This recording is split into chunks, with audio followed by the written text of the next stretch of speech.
Shalom jemaat sekalian, kita kembali bertemu dalam acara Kompas Teladan Iman. Kita sudah 4 minggu berturut-turut mendengarkan sharing dari 4 tokoh gereja di GKM Hosana.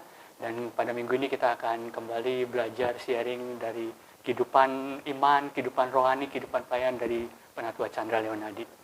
Apa kabar Pak Chandra? Baik Pak Felix, terima kasih. Ya jemaat sekalian, bagi yang belum subscribe bisa subscribe supaya tidak ketinggalan channel yang ditayangkan setiap hari Selasa dan Sabtu pembinaan-pembinaan dari gereja kita. Oke, kita langsung saja dengarkan sharing dari Pak Chandra. Pak Chandra bisa cerita sedikit siapa Pak Chandra supaya jemaat bisa kembali mengenal. Saya Chandra Leonardi. Saya saat ini melayani di GKM Hosana sebagai di bidang ibadah. Saya punya istri 1, anak 3, dan 2 cucu. Ya, Pak Chandra, terima kasih nih ya bisa sharing bersama dengan kita. Ini merupakan minggu kelima ya Pak ya, tapi bukan berarti ada urutan dari keteladanan dari 1 sampai 5, 1 paling teladan enggak ya Pak, tapi ini hanya berdasarkan jadwal rekaman aja ya Pak ya. Ya, sebetulnya dengan teladan itu saya betul-betul takut ya dengan kata-kata teladan. Ya, banyak bisa kita pelajari dari seorang penatua gitu pastinya ya. Nah, Pak Chandra ini kan tadinya bukan dari lingkungan GKM Hosana ataupun dari lingkungan GKM Sesinode ya.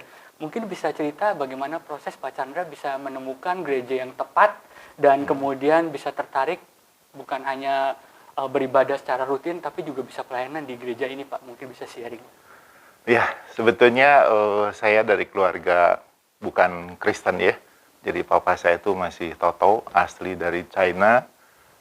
Jadi kita belum mengenal ya kekristenan.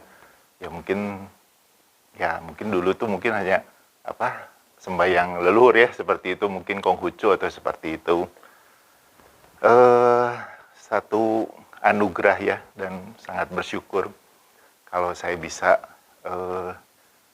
Tuhan pakai saya, Tuhan bisa menjadikan saya seorang Kristen. Ya istilahnya mungkin dipilih ya, atau predestinasi mungkin ya, jadi seorang Kristen. Dulu sekali ya, bahkan saya itu bukan hanya nggak mengenal Tuhan Yesus, juga cukup kurang ajar ya, bukan cukup lagi, bahkan kurang ajar. Ya, jadi istri saya tuh Ninin dulunya Katolik. Ya, jadi waktu kalau malam-malam, ayo kita doa, saya mengatakan bahwa talangin aja. Saya nggak doa seperti itu. Nah, terus saya pas lewat di Jalan Merdeka, di sana ada gereja Katolik ya, katedral. Waktu Natal tuh mereka sampai hujan-hujanan, sampai meluap ya ke depan. Ya, saya mengatakan tuh, sampai meluap gitu, kasihlah ke orang yang lebih membutuhkan daripada saya di sana, tambah lagi 1 orang yang kehujanan. Ya, itu betul-betul kurang ajar sekali. Ya, tapi dan bersyukur ya, anugerah kalau saya dipimpin, dibimbing, jadi bisa ikut Tuhan. Memang luar biasa sekali Tuhan membawa umatnya untuk datang kepadanya, bahkan melayaninya. Betul sekali.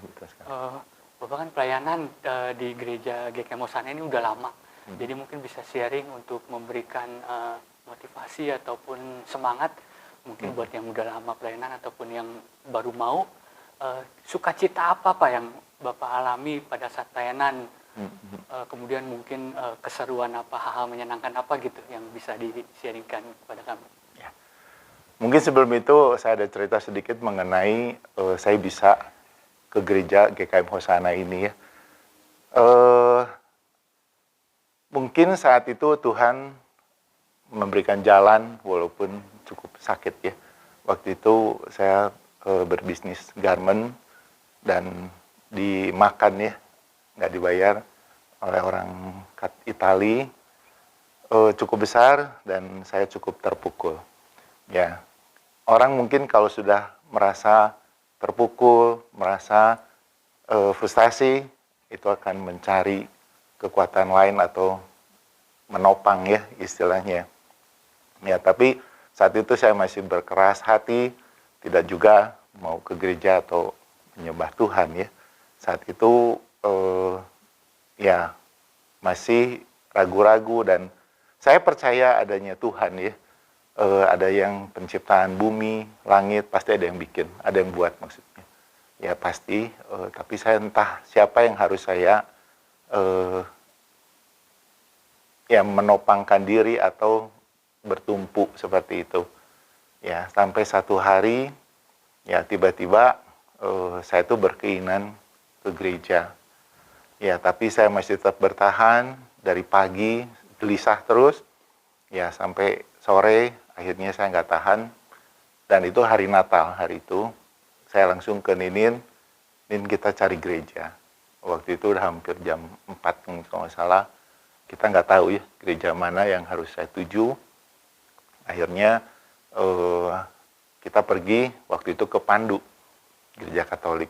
Ternyata hari Natal itu nggak ada ibadah, udah sore seperti itu. Ya jadi kita pulang lagi. Nah, semenjak itu, minggu kedepannya mencari-cari, keliling-keliling di beberapa gereja. Termasuk pernah ke Katolik, pernah juga ke Karismatik. Ya, nah terus tapi rasanya tuh ada sesuatu yang nggak srek seperti itu. Ya, sampai satu minggu kita ke GKI, Kebonjati. Ya, saat ibadah di sana, nah di sana saya ngeliat tuh, lagu-lagunya cocok ya rasanya, terus firmannya juga rasanya serak gitu maksudnya ya. Cuman aduh, kok jim-jim semua sama ceng-ceng. Itu mungkin sekitar tahun 91, 92 lah kurang lebih ya waktu itu. Jadi cari lagi yang lain. Ya akhirnya mungkin Tuhan pimpin, ya saya mencoba di GKM Hosana. Ya disinilah saya beribadah, belajar, ya bertumbuh dan melayani. Ya satu anugerah buat saya. Proses untuk awal pelayanannya itu Pak yang membuat Bapak rindu untuk pelayanan itu apa Pak? Betul. Mungkin poin penting mungkin dari satu pelayanan itu kita harus menyadari bahwa kita melayani itu bukan untuk manusia ya, kita melayani Tuhan. Ya, jadi kalau kita melayani manusia akan kecewa. Ya, tapi kalau kita punya prinsip melayani itu untuk Tuhan, ya apa yang kita kerjakan itu benar-benar untuk Tuhan. Itu satu. Terus kedua, dulu mungkin pelayanan juga saya juga belum bertumbuh ya, baru belajar dan melayani, ya belum tahu arti pelayanan yang sesungguhnya. Tapi di Hosana itu kan menyediakan ada STUJK, ya dengan khotbah-khotbah dari hamba Tuhan yang baik, sungguh baik. Ya akhirnya saya pun mungkin bertumbuh ya. Nah disitulah mungkin sampai waktu mungkin beberapa bulan yang lalu ada juga satu dari STUJK yang kenal Tuhan, kenal diri dan tahu diri. Ya, jadi ketika kita melayani, kita harus tahu Tuhan yang mana yang kita layani. Ya, kita harus betul-betul mengenal, dari situ kita akan sungguh-sungguh melayani setelah anugerah atau apapun yang telah Tuhan kasih, Tuhan berikan buat kita. Seperti itu Pak Felix. Jadi memang ada kata yang penting tadi dikatakan berulang-ulang, bertumbuh gitu ya. Betul. Jadi melalui pelayanan yang paling utama itu kita bisa bertumbuh ya. Betul, Di dalam betul, pelayanan itu sendiri. betul. Baik dari apa yang kita rindu maupun juga dari lingkungan pelayanan kita yang mewajibkan setiap pelayanan juga untuk bisa dibina dan diberi pertumbuhan ya Pak ya. Betul, betul sekali. Bahkan ada satu ayat yang saya pakai juga di bidang ibadah. Ya, ayatnya itu diambil dari Yohanes 12 ayat 26. Barang siapa melayani aku, ia harus mengikut aku, dan di mana aku berada, di situ pun pelayanku akan berada. Barang siapa melayani aku, ia akan dihormati Bapa. Bayangkan Pak Felix ya, kita tuh siapa sebetulnya? Bisa melayani itu udah satu anugerah, ya. Tapi di ayat di Yohanes ini, kalau kita melayani, Bapa pun hormat. Seperti itu. Jadi, aduh, kalau kita rasanya tuh, kalau nggak melayani, keterlaluan ya, benar-benar. Upahmu tuh sudah lunas, sudah dibayar. Ya, jadi kita tinggal melakukan apa yang Tuhan mau kita lakukan. Seperti itu. kalau bicara pelayanan juga nih Pak. Jadi kan yang kita tahu bahwa di gereja kita ini Pak Chandra pelayanan, Bu Ninin, kemudian anak-anak juga, Alvin yang setiap minggu membantu ibadah dengan setia gitu. Anak-anak semua terlibat, istri terlibat, Pak Chandra masih setia pelayanan. Itu kira-kira bisa nggak memberikan masukan buat baik keluarga muda ataupun baik orang-orang yang mau memulai pelayanan, apa yang bisa membantu kita untuk belajar dari Pak Chandra supaya sekeluarga bisa pelayanan dan merupakan suatu sukacita gitu. Itu merupakan satu anugerah juga ya buat kami sekeluarga. Saya sendiri tidak memberikan satu rumus atau tips seperti apa Pak Felix ya. Cuma seiring dengan saya di gereja di GKM Hosana bertumbuh belajar, nah mungkin ada beberapa poin yang saya lakukan juga, bukan hanya di gereja tapi di keluarga dan di bisnis juga. Ya contoh misalnya di bisnis, kejujuran ya, terus betul-betul ya melakukan yang terbaik, terus tanpa melakukan hal-hal yang menyimpang seperti itu. Ya ada satu contoh misalnya, dulu tuh ada satu perusahaan besar ya yang order topi ke saya, dia kesalahan mengirim aksesoris sampai 23 karton yang kalau dikerjakan tuh habisnya hampir 2 tahun. Ya, waktu itu mau diretur, itu perusahaan besar. Prosedurnya tuh kan sulit ya. Mereka datang terus harus diretur. Kenapa diretur? Kenapa ada alasan dan sebagainya. Nah, akhirnya mereka memutuskan titip aja di perusahaan kita. Seperti itu. Dan itu 2 tahun ya kita habiskan. Nah, sementara staf saya sendiri menanyakan apa yang harus kita lakukan. Saya bilang yaitu titipan ya, kita kerjakan atau ya kita lakukan seperti yang diminta. Jadi kita nggak melakukan kecurangan atau memanipulasi dan sebagainya. Ya contoh lain juga misalnya kayak kain order 1000, datangnya 1100. Nah yang 100-nya gimana Pak? Ya kita terima sesuai dengan kita bayar sesuai dengan kita terima tanpa mengurangi dan kita tidak merugikan orang lain. Ya, tapi dengan staf beberapa kali bertanya seperti itu, mereka sudah tahu karakter dari perusahaan kita, apa yang harus kita lakukan, ya dengan poin-poin yang seperti itu. Ya, itu satu contoh. Jadi kita waktu berbisnis pun, ya kita layaknya seorang yang takut Tuhan, seperti itu. Ya, jadi sama dengan di keluarga pun, saya cukup lama melakukan no Bible, no breakfast. Itu hampir lebih dari 10 tahun ya, bahkan mungkin hampir 15 tahun. Dan itu saya lakukan terus, ya jadi mungkin ya anak-anak pun yang melihat dari itu mungkin ya. Jadi saya juga nggak banyak memberikan ke anak-anak harus seperti apa.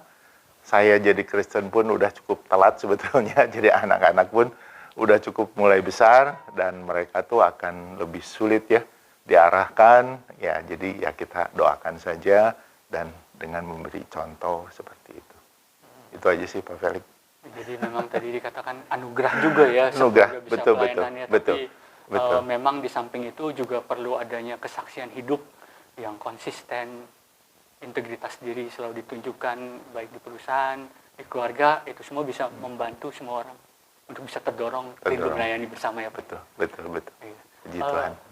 Kita tadi udah mendengar banyak kesaksian nih dari Pak Chandra, dan mungkin terakhir bisa kasih masukan juga buat kita semua, apa yang harus kita lakukan supaya kita bisa setia melayani Tuhan dan kita bisa memulai pelayanan dengan sungguh-sungguh Pak.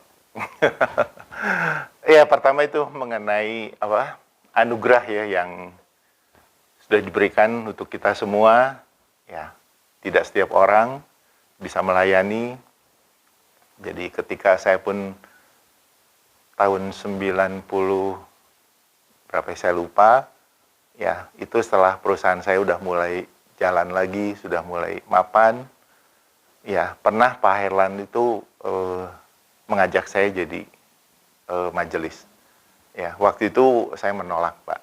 Ya saya eh, malah menikmati ya yang dihasilkan perusahaan dengan main jet ski dan yang lain-lainnya yang menyenangkan di dunia ya seperti itu. Ya itu waktu itu Pak Helan ngajak tuh sekitar bulan 10 ya. Saya sampai bulan Januari atau Februari mungkin ya. Seperti itu saya mendengar khotbah dari Pak Antoni ya waktu itu. Kalian yang terpilih itu bukan yang terbaik, tapi diberi kesempatan. Ya, aduh, saya mendengar khotbah itu, saya nangis ya, betul-betul. Setelah Tuhan memberikan, menganugerahkan, ya, saya masih nggak mau ya disuruh jadi majelis juga. Saya nggak mau tuh bukannya nggak mau kerja, itu kerja sih udah sehari-hari seperti itu. Yang saya takutkan tuh mengenai tanggung jawabnya ya. Seorang majelis, jadi panutan, tanggung jawab, itu yang saya takutkan. Ya, tapi setelah mendengar khotbah itu, saya berubah pikiran dan saya menerima, mulailah saya jadi majelis ya di situ. Jadi balik lagi, kalian yang terpilih itu bukan yang terbaik, tapi bisa melayani itu satu anugerah. Ya, terus kedua, kenali Tuhan, ya kenal diri, ya akhirnya tahu diri. Ya, setelah apa yang Tuhan kasih, Tuhan anugerahkan, ya kita harus melayani dengan sungguh-sungguh.